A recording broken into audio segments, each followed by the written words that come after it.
Hello guys, welcome to the online lecture video series on electromagnetic theory by AVS Deepak. In last module, we have discussed about differential elements, differential length, differential surface and differential volume. We have also seen the basics of line integrals and surface integrals. In the current module, we discuss a special vector operation on scalar field called gradient of a scalar field. In this, if you are given a scalar field, the resultant would be a vector field where vector at any point will give us the direction to reach maxima. This is very closely related to the concepts of maxima minima you might have studied in your earlier classes, but they discuss only a single variable function. Gradient of a scalar field discusses a scalar of multiple variables. In our current discussion, we limit that to 3 variables. Having said that, let us look into this problem. Let us assume that you have a scalar field A. It is a function of 3 variables x, y and z. By definition, a scalar field should have magnitudes dependent on the position. That is, if there is change in x, y or z or all, there should be change in value of A. Let us assume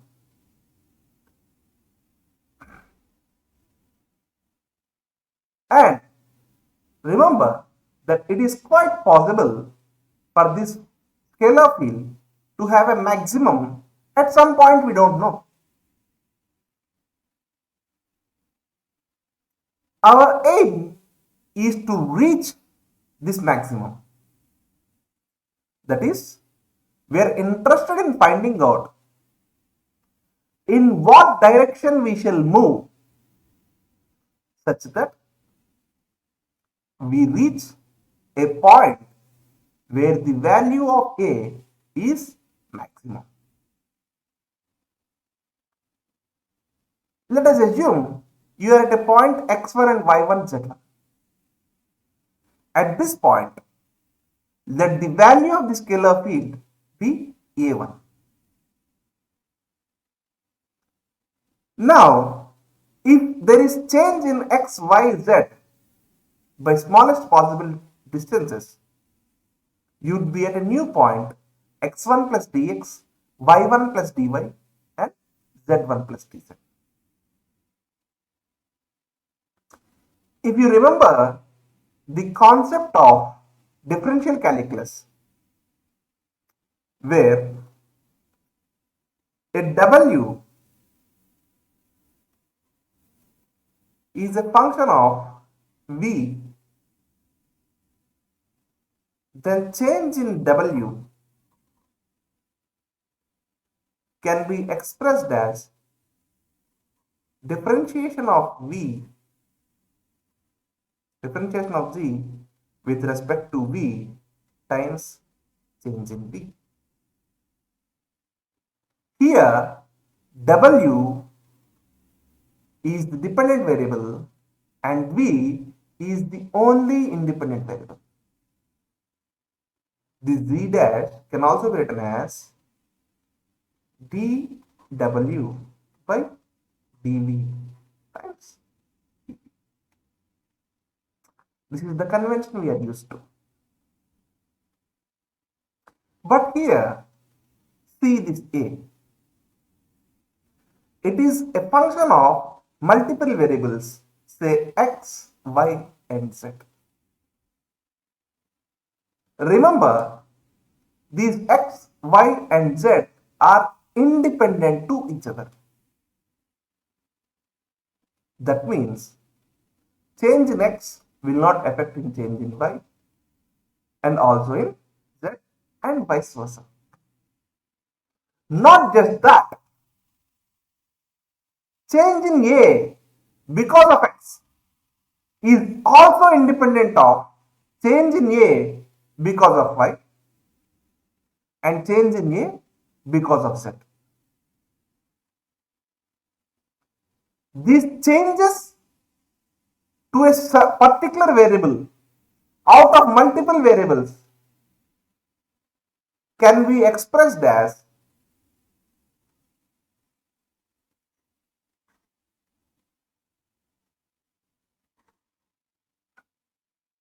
this is called partial differentiation of A with respect to X, where the meaning of this expression is this expression considers change only due to X, where Y and Z do not change. If you remember, if you might have already seen partial differentiation in earlier classes, where, for example, if a function is x, y, z, and somebody asks you find dou x, y, z by dou x, the answer you would be giving would be y, z. Even though y and z are variables, for this case, you consider them to be non-changing and voluntarily avoiding using the term constants, which has been in practice in so many places, but I don't think that is the correct word to use. Similarly, dou xyz by dou y would give you zx.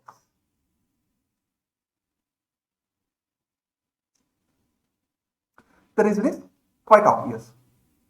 This is called partial differentiation. Now, if there is change in x, how much change would there be in A? Can be answered by rate of change in A due to x times change in x. Similarly, what is change in A because of y would be rate of change in A because of y times change in y plus rate of change in A because of z times change in z. So the expression would be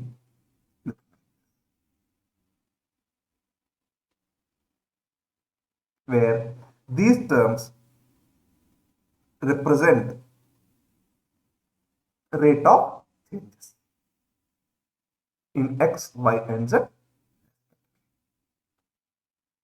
Now let us come back to the point change in points. Earlier you are in point A, x1, y1 and z1, and now you have reached a point B where it is x1 plus dx, y1 plus dy and z1 plus dz. So the displacement vector is dx ax cap plus dy ay cap plus dz az. Remember, what did I tell you is aim of gradient? Aim of gradient is to give us a vector at a given point where this vector points us towards the maximum. So, our entire aim is to determine what should be the nature of this displacement vector. Aim that what should be the direction of dl bar such that the point can reach maximum quickly. That means our dA by dl bar mod dl bar should be, only then you will be reaching the maximum quickly. If you observe the change in the scalar field, I can express this in terms of dl bar.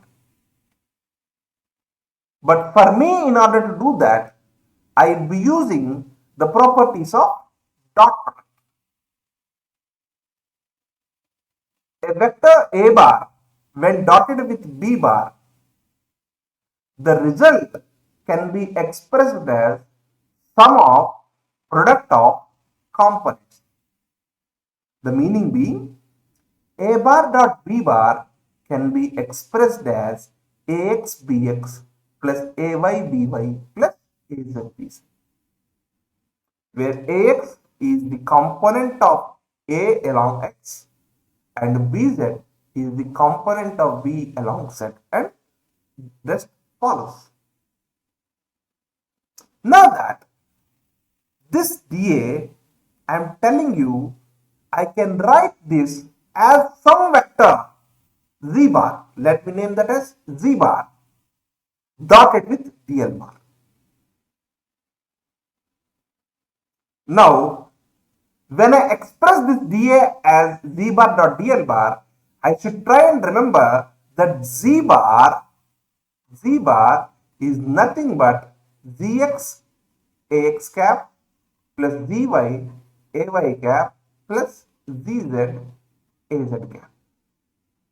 And when I dot z bar with dl bar, I would be getting zx dx plus dy zy plus zz dz. This is the result of z bar dot dl bar. What I am telling you is this is equal to dA. That means this product should be same as this product. So, by dividing the end result with dx over there, I will be getting zx equal to dou A by x. Not just that, by dividing this with the dy, I will be getting zy as dou A by dou y and zy dz as dou A by dou z. So the final z bar would be looking like.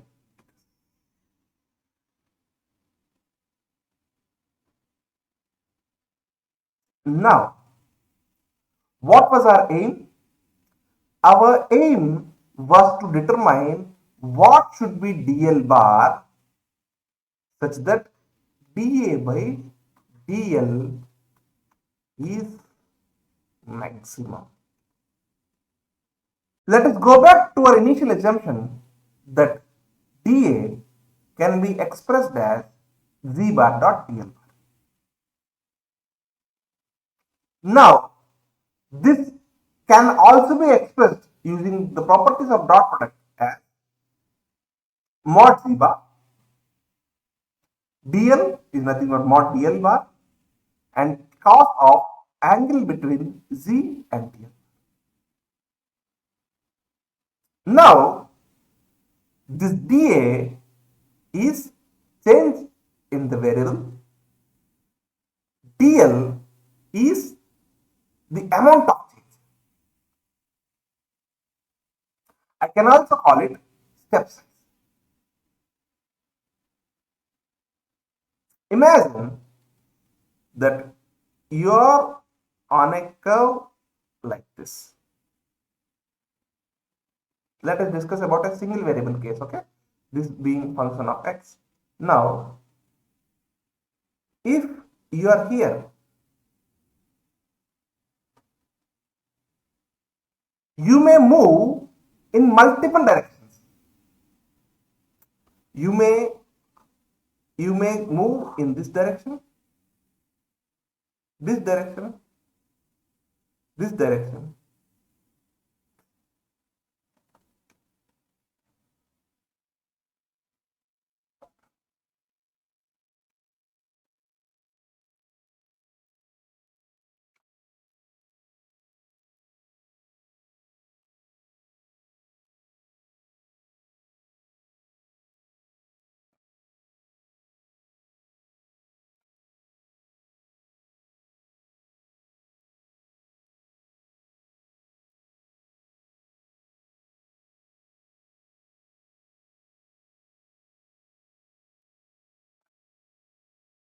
Now, let us look into our initial results, which says that dA can be expressed as z bar dot dl bar.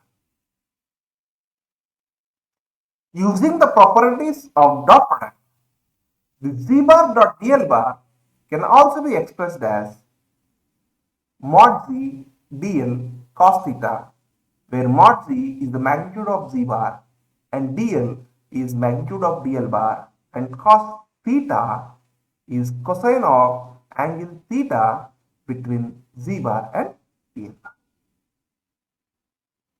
Now, this dA is change in the variable and dl bar is how far we have moved from initial point. Remember, our goal is to determine the vector which gives us the direction where I should move such that I can reach maximum quickly. In other words, change in A for unit distance covered should be maximum. Now, if this is change in A for dl distance covered, change in A for unit distance covered would be dA by dl. This can be equated to mod z cos theta. Now, I told you that this should be maximum. From the expression, it is clear that it is maximum when theta equals to 0. And its maximum value is equals to mod z. That is, dA maximum value of dA by dl is mod z. And when is this possible? This is possible when displacement lies in the direction of z bar.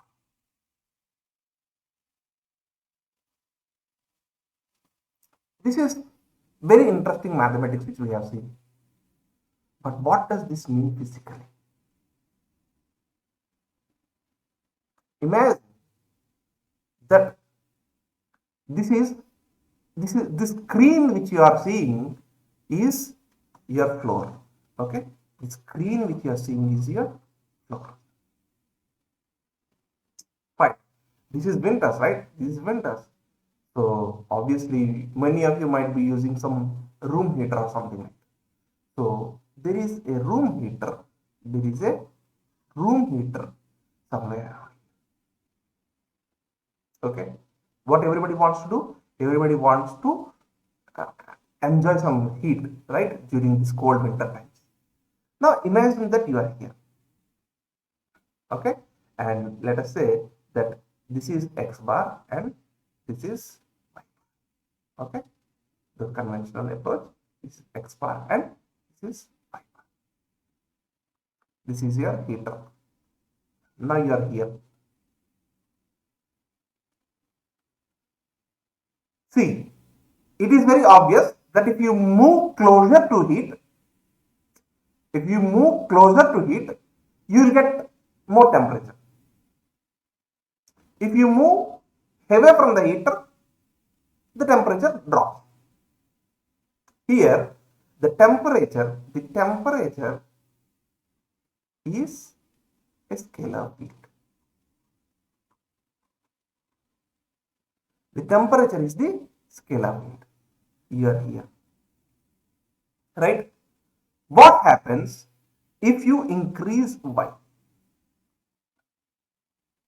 Are you moving away from h or are you moving towards h? You are moving away from h. That means your dou t by dou y would be negative here. Right? Similarly, if you move towards x, are you moving towards x heater or are you moving away from the heater? Obviously, you are moving towards heater. That means your dou T by dou X would be.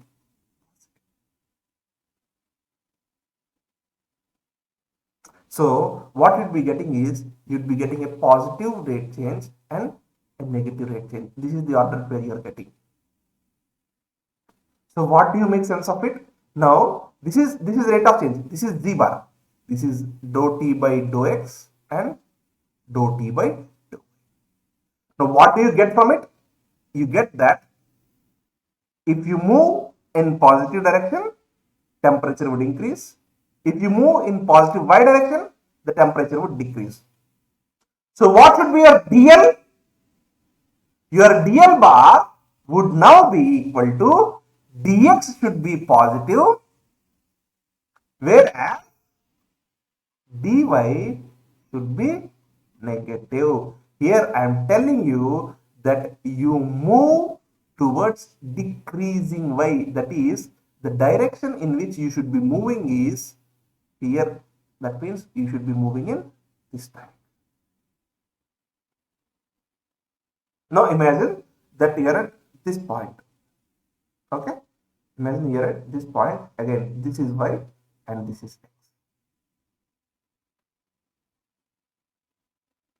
Now, if you are here, if you change x positively, that is, if you move towards the direction of x, are you moving away from heater or are you moving towards heater?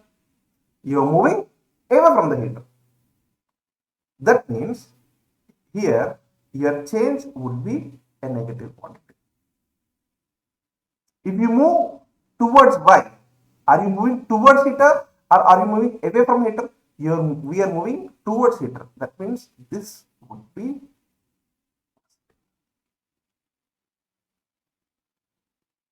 So what it is telling is you should be moving in the direction of increase in y and decrease in x. So you should be moving in.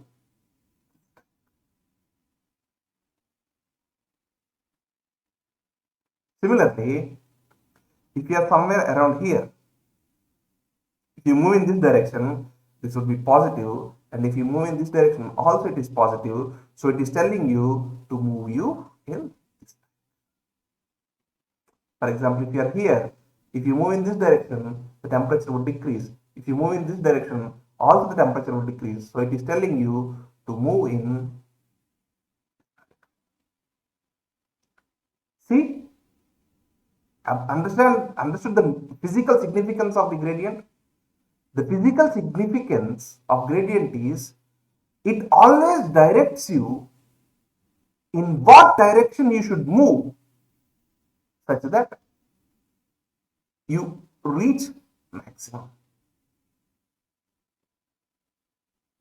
It also tells you what should be the magnitude of the steps you take.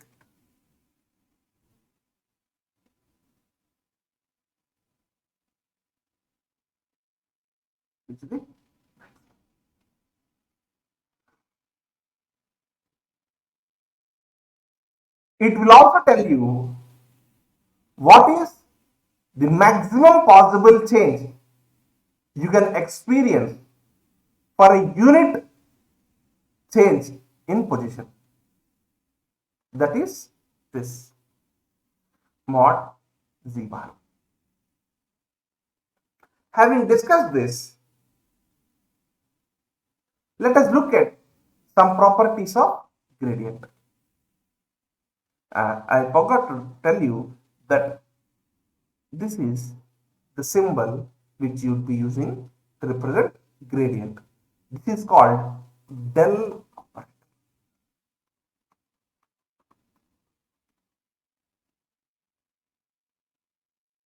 This is called del operator and this is also called as del A. Del A is called gradient of scalar field. As we have already seen that gradient of We have already seen that mod z bar is the maximum possible change per unit distance traveled at any direction. You remember that dA by dl max is mod z bar. You might have already seen, we have already seen that Zx equals to dou A by dou x, Zy equals to dou A by dou y, and Zz equals to dou A by dou z. Now what I'm doing is I'm calculating the change in A, the rate of change in A, the rate of change in A per unit distance traveled along x direction. Rate of change in A per unit distance traveled along y direction. The rate of change in A per unit distance traveled along z. Not that this Ax, Ay and Az. If we consider any unit vector u bar, this would give you the rate of change in A per unit distance traveled along this direction specified by u cap. This is called as directional derivative. There exists a vector field k bar where its value at any point I can attribute to gradient of some scalar field S. Then I can say that this S is scalar potential of this k bar. We will discuss this when we discuss electric potential. Let me give you a sneak peek into it. We would be like writing E bar as minus del V. This is an important result which we will be using, where V is the electric potential and E bar is electric field intensity. We will be using that, but for now, the property of the gradient is that if there exists a vector field k bar where each point I can express at to be equal to gradient of some scalar field S, then this S is called as scalar potential of k bar. And not just that, the direction this del A which gives us would always be normal to the surface formed by the scalar field. That is, if the equation of the scalar field can somehow form a surface, the direction of the normal to that surface can always be determined using the gradient. The gradient of a vector field in cylindrical coordinate system can be written as this. I would like you to derive this expression instead of taking it for granted. Not just this, I also like you to derive this expression. This is the expression for gradient in a spherical coordinate system. Remember that the concept for all are same. First, you should be writing the displacement vector, then you should be expressing the change in variable to be equals to z bar dot dl bar. Now this z bar is nothing but a gradient. This is another assignment. Please note down. I would also upload to you on your Google Classroom. And these are the other assignments. Thank you. Before I conclude, let me revisit the concepts which we have discussed. We have discussed that if you have a scalar field, it is possible for that scalar field to have a maximum, gradient of a scalar field would always point you towards that maximum. It gives us the direction in which we should travel such that we reach the maximum with the minimum effort. That is, it tells us in which direction the rate of change per unit length is maximum. Thank you. In the next class, we would like to discuss that.